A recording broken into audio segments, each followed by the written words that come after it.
A busy night for Erie police begins with a young boy being shot along East 14th Street.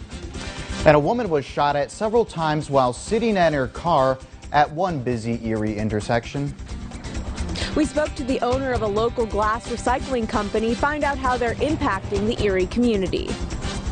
Live in high definition from your news leader, this is Jet 24 Action News at 6. Good evening, I'm Brian Wilkes. City of Erie police are investigating after a 14-year-old boy was shot overnight. According to police, this happened along East 14th Street. A passerby witnessed the shooting and took the victim to UPMC Hemet with non-life-threatening injuries. Police are still investigating. And one woman is lucky to be alive after several shots were fired at her car. According to police, this happened overnight along East 10th and Hess Avenue. The 32-year-old woman was sitting in her car when the shots were fired, one of which hitting her rear window. She didn't suffer any injuries and no shell casings were found. Police are still investigating. We now have the identity of the body that was found Saturday afternoon floating in the bayfront by the Intermodal Transportation Center on Holland Street.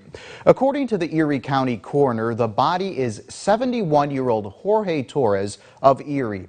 The cause of death is an apparent drowning, and there were no signs of any foul play.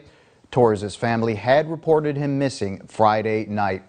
Erie County continues to see triple-digit cases of COVID-19. According to the State Department of Health's website, the county has 113 new cases Sunday. The total number of cases since March for Erie County now stands at 5,360 cases elsewhere in the region. Crawford County reporting 64 new cases, bringing the total there to 1,871. Warren County reporting 7 new cases. Ashtabula County reports 42 new cases since Wednesday. Their total stands at over 2,500. And Chautauqua County, New York reports 19 new cases. Their total now stands at 1,671. Meanwhile, across the state, the Pennsylvania Department of Health is reporting 5,529 new cases. On Sunday, the total number of cases reported since March now stands at over 357,000. There were no COVID-19 related deaths to report on Sunday. Jet 24 Action News is your local election headquarters. The state Supreme Court has dismissed a lawsuit by Congressman Mike Kelly seeking to dismiss mail-in ballots in the November election. In a ruling on Saturday, the court dismissed the suit that sought to overturn over 2 million mail-in ballots. The case was brought by Pennsylvania Republicans led by Mike Kelly, who sought to derail certification by arguing that the state's expansion of mail-in voting was illegal. For the latest election news, head to your local election headquarters online, yourerie.com. One local glass collection service is working to reduce the community's carbon footprint, offering a 24/7 self-serve glass drop-off on East Avenue. Chelsea Swift joins us in the control room after speaking to the owner of Bayfront Glass about how the collection service is impacting the community. Chelsea? Hi, Brian. The owner says Bayfront Glass has a variety of locations for people to drop off glass, and they have even teamed up with local bars and restaurants.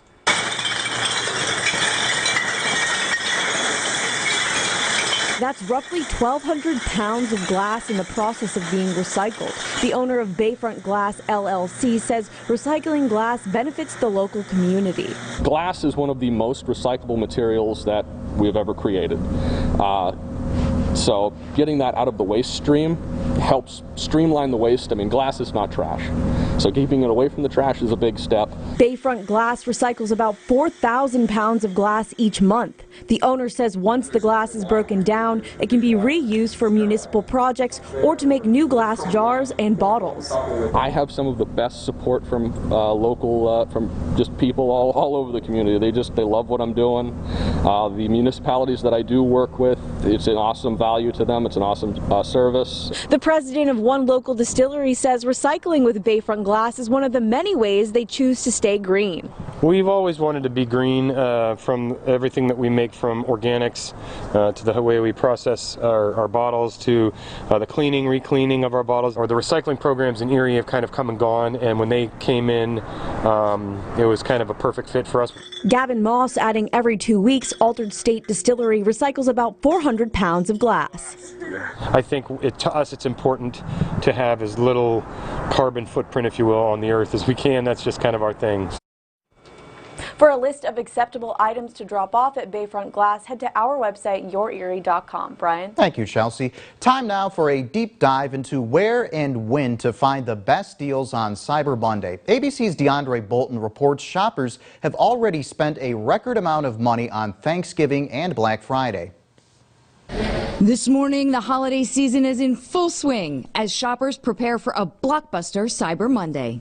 We're looking for deals, anything from electronics to furniture. I'm focusing on shopping small businesses. So far, shoppers spending record amounts of money on Thanksgiving Day and Black Friday. And it's easier to shop today for some reason. It's not that many people. The deals that we've experienced in Macy's thus far have been awesome. And analysts say tomorrow could be the largest online sales day in history. Consumers spent less on entertainment, on dining out, on travel, and given what 2020 threw at us, this is a moment where people are gifting and giving to their friends and family as a way of boosting their spirits. Americans expected to spend between $10.8 billion and $12.7 billion. That would be a gain of between 15 and 35% compared to last year. So many individuals are working from home, kids and teenagers are learning from home, and so really the only option to shop safely is from home, which is why we're really going to see a surge in online shopping on Cyber Monday. My dad, he works out to this. He needs headphones. Here are the kinds of goods that are priced to move. Deepest cuts for toys, computers, electronics, appliances, and televisions. These big retailers know that they need to discount in order to sell more product, and that's why we're seeing such great deals. Coming up on Jet 24 Action News at 6 o'clock, here's a story that have you chasing the the mailman, soon the weatherman. The first of many winter dog fetching competitions taking place this morning in Edinboro. That's after a first look at the forecast. Craig. Yeah, it was a nice day today. However, changes are on the way. The forecast is next.